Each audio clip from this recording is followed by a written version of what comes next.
Mali former leader Colonel Assimi Goita don declare himself as the country's acting president. For those of us now wey no know this man now he comot the former president because him feel say the man too dey corrupt. Now he come comot am, come bring in two new people wey they call president, the interim president wey they call Ndaw and Prime Minister Moctar now come bring them into power. But as him bring these two people into power, these persons now come comot some big military persons. Now as him comot them, him come dey feel say this thing fit be threat to him life because na him fit be the next person wey go comot. Now him come talk say he wan comot them, these two people sef say make they resign, come arrest them, carry them go inside prison. Now for there these two people resign.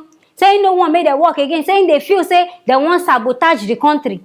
You wey employ them, you no know say they wan sabotage anything before. Now you can't feel say they wan sabotage this country. So now he don resign them, say now he wan dey act as the president. Or person wey say you no wan act as, say you no wan be president. As you no wan be president, what do you want dey act as president for?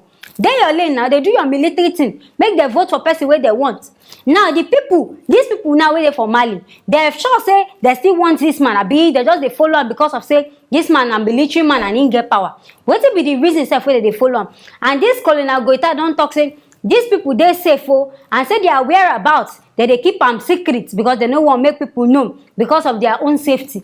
Una sure say these people even dey safe at all? For person to talk this kind thing, it means say maybe they won't even go kill themselves for one kind place. Because I don't know why you go talk say their security, they go they hide them just because of security things. Make people they see them now, make people know say they still there alive. If you they hide them now, how people want to know say these people they alive, I be these people know they alive. It means say something they under this matter.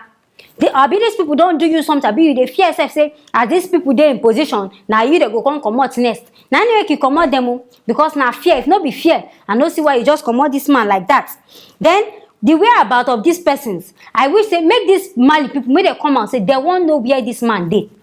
Because if they live on like that, now so this man go just miss, so they no go see these people again. Making a talk anything we wanna see about this Mali incoming president, I been an acting president. The two way they do, I know they like as some people go just dey in power. They no one come out. Anything way they like, they go just wake up one morning, do coup d'etat. Anything way they like, they go just do. Make people self they come. Mali people bless on our door, in our two door. Now even some people self when they talk self, nothing they even happen. Nothing they happen if you not shout from morning to night. Shout, do protest, do this one. Nothing still they happen. But at least this is our president, I be acting president. Making herself complain, say on our need in our president. May not find person where go they do love for her.